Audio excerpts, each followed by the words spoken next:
오늘 하이델베르크 요리문답 122문답을 보도록 하겠습니다. 오늘부터 계속해서 주기도문에 대한 부분을 구체적으로 우리가 보게 되는데요. 그래서 한 6번 정도, 여섯째 주일이라고 되는 6번 정도 이제 주기도문을 하면 하이델베르크 요리문답이 마치게 됩니다. 그래서 우리가 주기도문을 통하여서 어떤 기도를 하나님께서 원하시는지, 그리고 우리가 어떻게 기도해야 되는지 나의 기도를 좀 점검하는 시간으로 여러분이 좀 삼으시고 또 우리가 확인을 해야 되겠습니다. 122문에서 이제 주기도문 중에 하늘에 계신 우리 아버지여는 처음 우리가 하나님을 부르는 그런 것이니까요. 지난주에 말씀드렸고, 그 중에 이제 첫 번째 우리가 하나님께 기도하는 내용, 간구하는 내용이 무엇입니까? 라고 이렇게 물어보고 있습니다. 그 답은 우리가 잘 알고 있는 내용이죠. 이름이 거룩히 여김을 받으시오며 라고, 이 내용 우리가 너무나 잘 알고 있습니다. 하나님의 이름을 거룩하게 높이는 것에 대한 부분을 설명하고 있는 것이죠. 그래서 여기서 이제 구체적으로 더 설명하는 것은 이렇게 되어 있습니다. 무엇보다도 우리로 하여금 주님을 바르게 알게 하시고, 하나님의 이름을 높이고요, 그를 경외하고 경배하기 위해서는 먼저 전제 조건이 하나가 있는데, 하나님을, 그리스도를, 주님을 먼저 어떻게 해요? 바르게 알아야지 우리가 경외할 수 있고 또 그분을 높일 수 있는 것이죠. 그러니까 바르게 알도록 우리가 기도하는 것입니다. 그래서 하나님을 바르게 알 수 있는 그 지식, 하나님 아는 지식을 갖고 있는 것을 말하는 것이죠. 그러면서 주님의 모든 일 가운데서 빛나는 주님의 전능하신 능력과 지혜와 선하심과 의로우심과 자비와 진리를 인하여서 주님을 거룩하게 하고 영화롭게 하며 찬양하게 하옵소서라고 기도하는 것이다. 그 주님을 바르게 아는 것은 무엇이냐면 하나님이 어떠한 분인지를 아는 것이죠. 그래서 하나님의 이름을 통하여서, 여기서는 하나님의 속성이죠.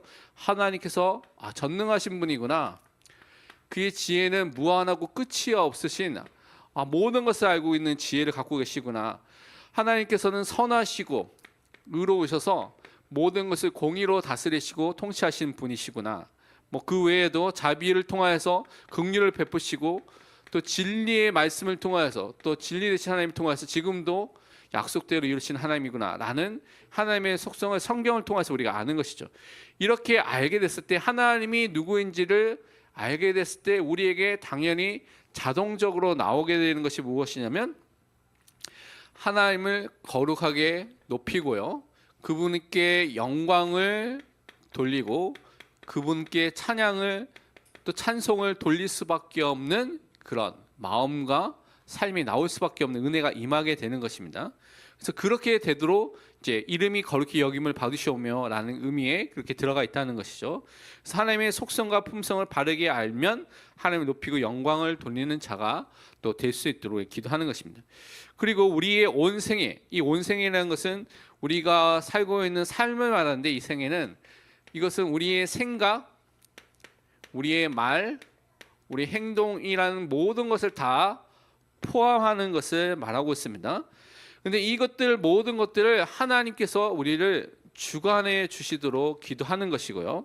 그래서 하나님의 주관 속에서 하나님께서 우리를 이끄시고 인도하시는 그 속에 있기 때문에 우리가 하나님의 이름을 모독하는, 다른 단어는 신성 모독이죠. 하나님의 이름을 땅에 짓밟히도록 만드는, 그 하나님의 이름에 대한 것들을 더럽히는 일들을 하지 않도록 하는 것이고, 그것을 통하여서 항상 하나님께 존귀와 영광과 찬송을 돌리는 삶을 살 수 있도록 우리가 기도하는 것이 이제 첫 번째 우리가 주기도문에서 우리가 알아야 될 내용이죠. 그래서 이름이 거룩히 여김을 받으시오며 라는 것이 그냥 하나님 영광 받아주세요 라고 그냥 한마디로 끝나는 것이 아니라, 하나님이 누구인지를 아는 그 은혜가 임하는 것이고요.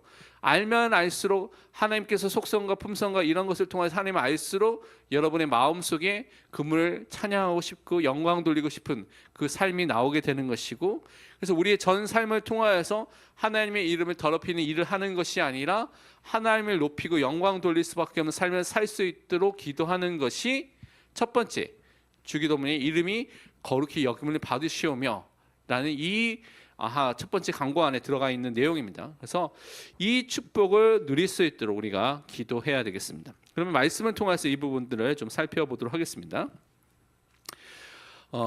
예레미야서에 보면 9장 23절에서 24절에 이제 이렇게 우리에게 말씀하고 있습니다.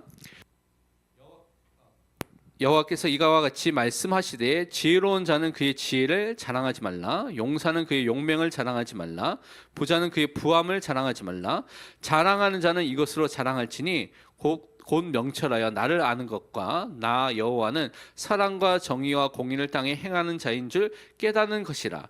나는 이 일을 기뻐하노라. 여호와의 말씀이니라.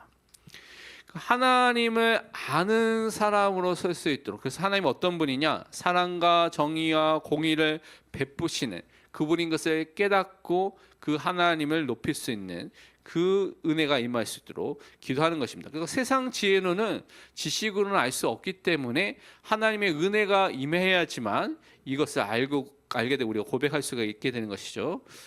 그래서 예레미야서 31장에서는 이렇게 또 우리에게 말하고 있습니다. 33절부터 34절에 이렇게 우리에게 말씀하고 있습니다. 그러나 그날 후에 내가 이스라엘 집과 맺을 언약은 이러하니 곧 내가 나의 법을 그들의 속에 두며 그들의 마음에 기록하여 나는 그들의 하나님이 되고 그들은 내 백성이 될 것이라. 여호와의 말씀이니라.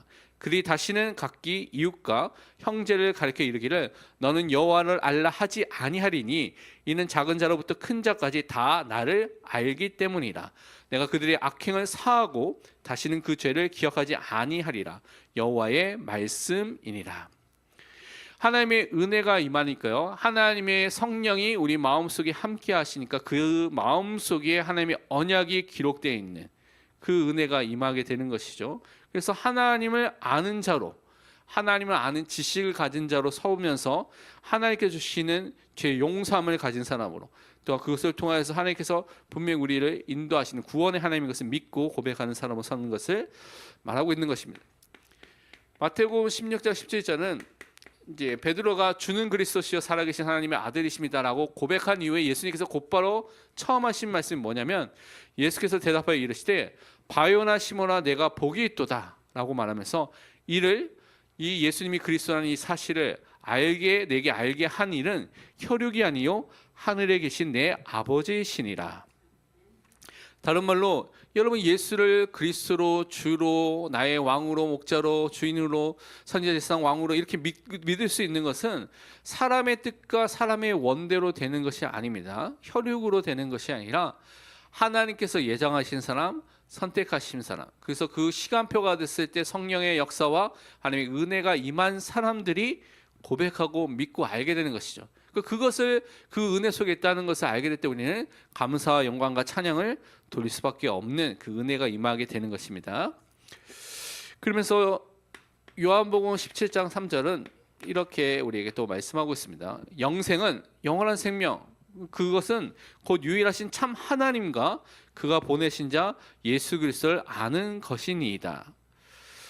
구약과 신약에 이제 안다는 단어가 많이 나와 있는데, 구약의 야다라는 단어와 신약의 기노스코라는 단어, 이 단어 자체가 그냥 우리가 지성적으로 아는 그런 관계에 아는 것을 말하는 것이 아니라, 특별히 하나님을 안다고 표현했을 때는 그분을 내가 인격적으로 사귀고 인격적으로 교제하는 가운데, 내가 하나님을 알고 하나님을 나는 아는, 서로 아는 그런 인격적인 교제와 사귐이 있는 그런 알을 말하는 것입니다.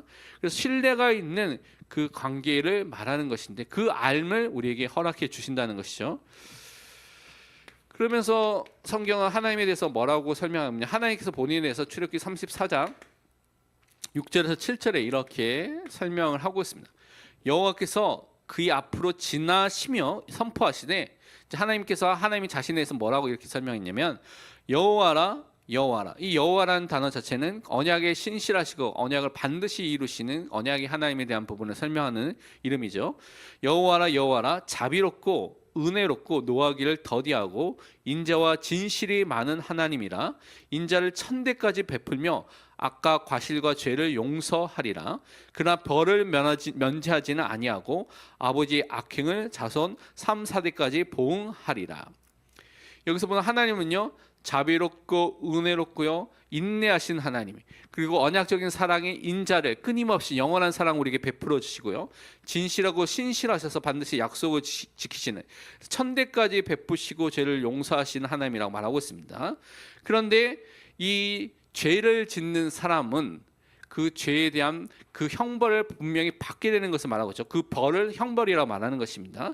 그래서 계속해서 그 가정과 가물이 죄의 형벌 속에 있으면, 죄를 짓는 가운데 있으면 그 형벌이 모든 사람에게 나타나고 또 그것을 통하여서 보응이 된다는 것을 설명하고 있는 것이죠. 그런데 예수 그리스도를 믿으면, 하나님 믿으면 이 모든 것들은 그 즉시로 끝나게 되는 것입니다.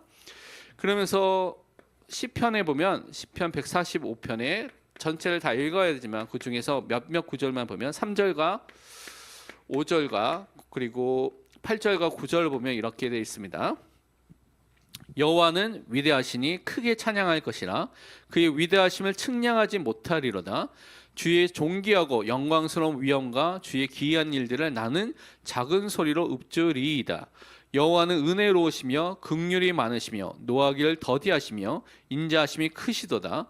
여호와께서는 모든 것을 선대하시며 그 지으신 모든 것에 긍휼을 베푸시는도다. 하나님은요, 우리의 생각을 뛰어넘는, 그러니까 여러분 생각이 하나님을 가두면 안 되는데 우리는 보통 하나님을 우리의 생각에 가둘 때가 너무 많죠. 그렇죠? 근데 그 생각을 뛰어넘는 위대하신 하나님이라는 사실을 항상 기억을 해야 됩니다. 그러니까 여러분의 생각과 능력과 모든 것을 초월하신 하나님이다라는 것을 먼저 생각하셔야 되고요.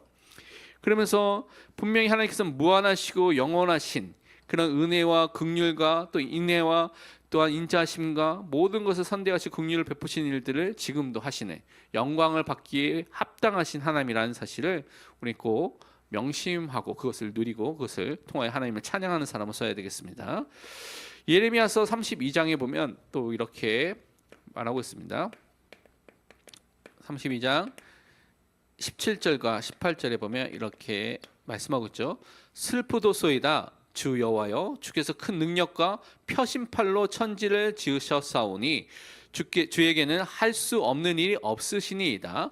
주는 은혜를 천만인에게 베푸시며 아버지의 죄악을 그 후손의 품에 갚으시오니 크고 능력 있으신 하나님이시요 이름은 만군의 여호와이시니라. 하나님은 큰 능력, 창조의 능력을 갖고 계신 분이라는 것이죠. 그 능력을 가지신 하나님을 우리가 알고 그 하나님께 영광을 돌려야 되는 것입니다. 은혜를 베푸는데 한 명이 아니라 어떻게 됐으면 천만인, 하나님의 은혜에 예정되신 모든 이 지구상에 있는 모든 사람에게 은혜를 베푸시는 그 은혜에 풍성하신 하나님이라고 설명하고 있죠. 그리고 아버지의 죄악을, 다른 말로 이 죄에 대한 형벌에 대한 부분들은 반드시 그 후손에까지 영향을 주게 됩니다. 이건 가계 저주론은 아닙니다. 가계 저주론은 그 아버지의 죄에 대한 책임을 자녀들에게 죄의 책임이 저주로 어떤 실체적인 형태로 나타나서 그 저주가 넘어가서 똑같은 일들을 당한다는 그런 개념으로 설명하고 있는데, 성경에서 말하는 개념은 그런 것이 아닙니다. 죄를 지으면 죄에 대한 형벌을 받게 돼 있는데 그 죄에 대한 형벌이 어떤 인간관계와 모든 것이 파괴되고요, 또 그런 것들이 나타나게 되는데 그런 것들이 또 후손에게까지 임하게 되는 것이죠. 근데 성경에서는 그 저주에 대한 것이 포커스를 맞추고 있는 것이 아니라 그 앞에 있는 은혜를 천만에게 베푸시며 하나님께서는 그 은혜와 자비가 무궁하다는 것을 설명하고 있습니다. 그래서 나를 미워하는 자는 3, 4대까지 하나님께서 그것을 지켜보는데, 하나님께서 하나님의 말씀을 지키는 뭐일까요? 천대까지 은혜를 베푸신다고 출애굽기 20장에 말하죠. 초점은 하나님을 섬기는 자에게 천대까지 은혜를 베푸신다는 게 더 초점을 맞춰 있는 것이죠. 그러니까 그것을 구별할 수 있어야 됩니다. 그래서 공의 하나님께서 구원하신 그 은혜로 정말 역사하신다는 것을 믿는 것이고요. 또 신약에 보면 누가복음 1장에 보면 49절과 50절 또 54절과 55절 보면 이렇게 되어 있습니다. 능하신 이가 큰 일을 내게 행하셨으니 그 이름이 거룩하시며 긍휼하심이 두려워하는 자에게 대대로 이르는도다. 그 종 이스라엘을 도우사 긍휼히 여기시고 기억하시되 우리 조상에게 말씀하신 것과 같이 아브라함과 그 자손에게 영원히 하시리로다 하니라. 분명히 말씀하시고 말씀대로 이루시는, 그래서 그것을 통하여서 약속대로 메시아 그리스도를 보내주시는 하나님에 대한 부분을 설명해서 그 능력이 계신 거룩하신 긍휼하신 그 하나님에 대한 부분을 알고 찬양하는 것을 설명하고 있습니다. 그래서 누가복음 그 1장 뒷부분에 보면 68절과 69절 보면 이렇게 되어 있습니다. 찬송하리로다 주 이스라엘 하나님이여 그 백성을 돌보사 속량하시며 구속하시며 우리를 위하여 구원의 뿔을 그 종 다윗의 집에 일으키셨으니 구원의 하나님에 대한 부분을 찬양하고 영광을 돌리는 그 은혜가 임하게 되는 것이죠. 그래서 바울은 로마서 11장 33절만 보면 이렇게 말하고 있습니다. 깊도다 하나님의 지혜와 지식에 풍성하며 그의 판단은 헤아리지 못할 것이며 그의 길은 찾지 못할 것이로다. 그러니까 우리는요 하나님의 뜻과 그 길과 생각을 계산하거나 측량할 수가 없습니다. 분명히 우리에게는 이게 옳은 거예요. 다른 말로 요셉은 반드시 처음부터 그냥 잘 돼가지고 왕이 되거나 뭐 큰 자리에 곧바로 올라갔으면 좋겠는데 하나님의 계획은 그가 형들의 미움을 받아야 되고 그 속에서 죽을 뻔하다가 또한 노예로 팔려가게 되고 그 속에서 또 노예 생활을 하게 됐는데 그 속에서 인정받다가 보디발의 아내의 유혹이 있고 그것을 통해서 이제는 그것 때문에 더 누명을 써야 되고 감옥에 가게 되는 그 인생의 스토리로 보면 이제 완전히 절망의 스토리가 이어지게 되는 것이 우리 인생의 눈, 사람의 눈이지만 하나님이 보시기에는 그렇지 않다는 것이죠. 하나님이 보시기에는 그것은 하나님께서 그를 인도하시고 세우시는 가장 중요한 통로라는 것을 살펴볼 수가 있습니다. 그래서 그 축복을 우리가 보면서 하나님께서 지금의 나의 이 시간표 속에서도 측량하지 못할 그 판단과 하나님의 길이 있다, 그 생각이 있다는 것을 믿고 고백하시길 바랍니다. 그러면서 시편 115편 1절에 보면 이렇게 설명하고 있습니다. 여호와여 영광을 우리에게 돌리지 마옵소서. 우리에게 돌리지 마옵소서. 우리 주는 인자하시고 진실하심으로 주의 이름에만 영광을 돌리소서. 그러니까 여러분은 사람에게 아니면 더 다른 자기를 높이는 것에 자랑하는 것에 방해가 맞춰서는 안 됩니다. 항상 하나님께 영광을 돌리고 주의 이름만 영광을 받으시기에 합당하기 때문에 이것에 초점을 맞춰야 된다. 그래서 모든 교회들, 교육자들 또 모든 또 성도들이 이 원리를 놓쳐서는 안 됩니다. 근데 자칫하면 우리는요 좀 내가 인정받고 싶고요, 내가 사랑받고 싶고 내가 존경받고 싶고 그런 마음들이 다 있잖아요. 그러니까 어느 순간에 우리가 그렇게 교만해지고 그런 선택을 할 수가 있기 때문에 항상 그것을 멀리하고 하나님의 이름만 높여지는 것을 우리가 선택해야 되는 것입니다. 그래서 마태복음에 보면 이렇게 말하고 있죠. 마태복음 5장 16절에 이렇게 설명하고 있습니다. 이같이 너희 빛이 사람 앞에 비치게 하여 그들로 너희 착한 행실을 보고 하늘에 계신 너희 아버지께 영광을 돌리게 하라. 우리가 복음을 또한 현장에 전해야죠. 그 마땅히 우리가 해야 할 일입니다. 그렇죠? 우리가 기회가 있으면 사람에게 정확한 복음의 내용을 정확하게 전달하는 것을 당연히 해야 됩니다.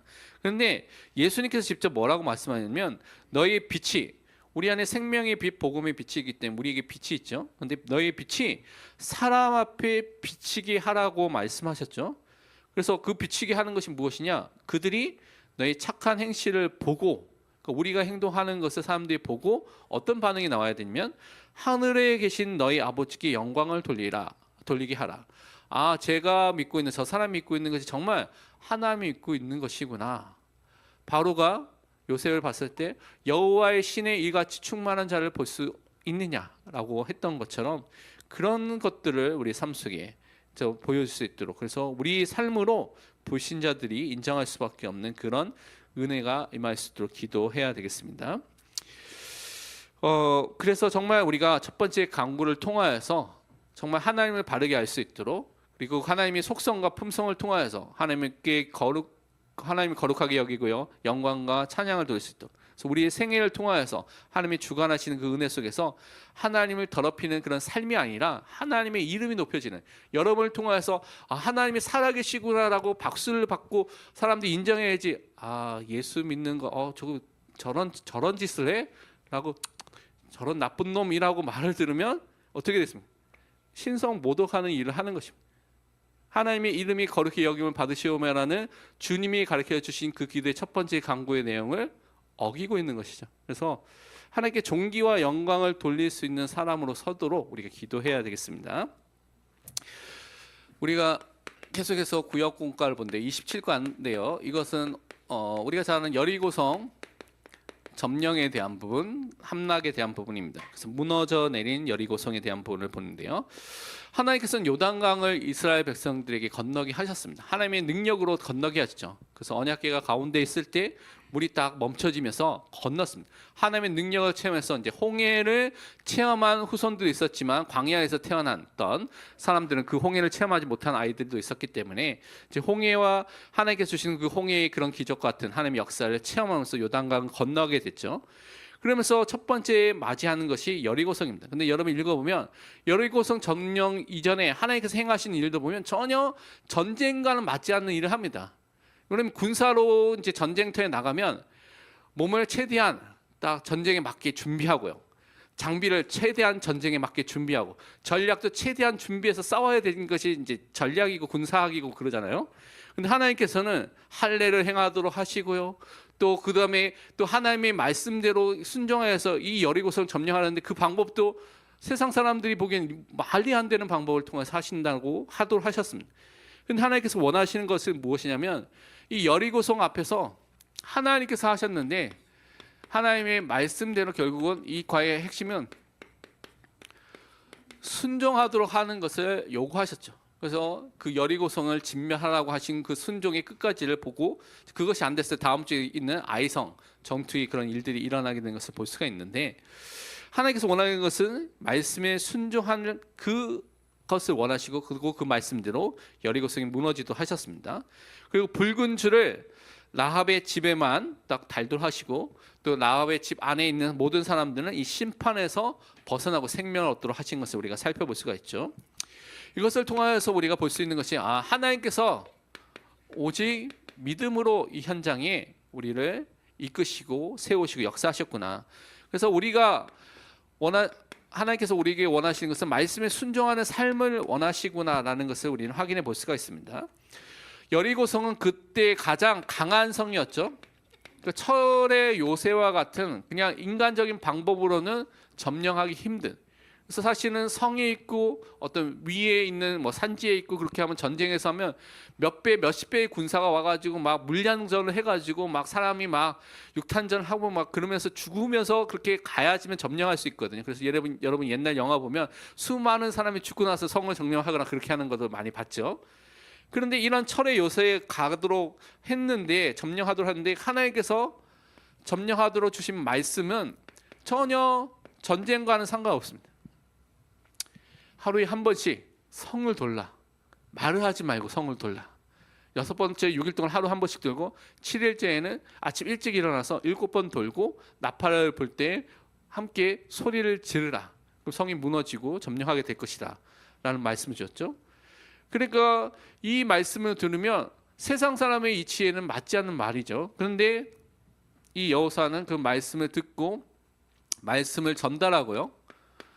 그 말씀에 순종하기 시작한 것을 여러분의 말씀을 통해서 볼 수가 있습니다. 그래서 무장한 군사를 앞에 세우고 양각 나팔을 갖고 있는 제사장이 그 뒤에 법궤를 맨 또 사람들이 그 뒤에 그다음에 후군이 그 뒤에 있도록 하시면서 이제 성을 돌도록 한 것이죠. 그래서 침묵하면서 이제 하루에 한 바퀴씩 돌기 시작한 것입니다. 그래서 하나님께서는 이 믿음의 승리를 맛보도록 그들을 인도하신 것을 볼 수가 있는데요. 하나님께서 말씀하신 것이 분명히 성취되는 것을 보도록 하신 것입니다. 그러니까 우리의 삶 속에 하나님의 말씀대로 이루어지는 것을 체험하는 것이 너무나 중요한 것이죠. 그래서 그것을 체험하는 인생으로 여러분은 지금 불러주셨기 때문에 때로는 여러분 앞에 뭔가 문제가 있을 수도 있습니다. 요셉과 같이 지금 총리가 안 되고 그 과정에 그 전에 있는 여러분이 감옥에 갇힌 상황이 있을 수도 있고 아니면 노예 같은 상황이 있을 수도 있죠. 아니면 누명을 쓰는 것처럼 보일 수도 있고 아니면 뭐 형들의 그런 위협을 당하거나 아니면 그런 어려움 속에 있을 수도 있다는 것이죠. 근데 그 모든 것들이 결국은 하나님의 말씀이 성취되는 그 과정 속에 여러분 인도하시기 때문에 항상 여러분이 초점을 맞춰야 되는 것은 상황이 아닙니다. 근데 우리는 너무나 연약하니까 육신의 눈에 보이는 상황에만 초점을 맞추는데 하나님이 하실 일들과 계획과 뜻을 말씀을 통해서 발견하는 게 가장 중요한 것입니다. 그래서 7일째 7바퀴씩 돌면서 제사장이 나팔을 불 때 큰 소리를 부르니까 또 소리를 지르니까 이 성이 어떻게 됩니까? 무너지게 되죠. 함락하게 되면서 이제 진멸하게 되는 일들이 일어나게 된 것을 우리가 잘 알고 있습니다. 그러니까 사람의 생각으로는 이거는 절대 일어날 수 없는 불가능한 일이 지금 하나님의 역사로서 일어나게 된 것이죠. 창조의 능력이 일어나게 됐고 이적과 기적이 일어나게 된 것입니다. 하나님의 말씀 성취가 이루어진 것을 체험하게 된 것이죠.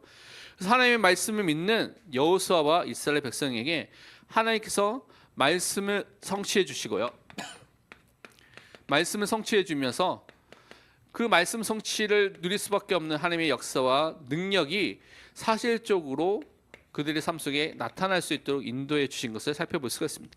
그래서 하나님의 말씀 믿고 따르는 자들에게 그 은혜가 임할 수 있도록, 그래서 우리가 항상 하나님의 말씀을 따를 수 있는 사람으로 세워주신 것이죠. 그럼 하나님께서 왜 여리고성을 이렇게 무너뜨리신 이유가 무엇인가? 이것은 이제 뒤에도 쭉 설명이 됐지만 하나님께서 생명을 구원하시는 구원의 하나님인 것을 우리에게 보여주시고요. 분명히 죄에 대해서는 분명히 가만히 있지 않고요.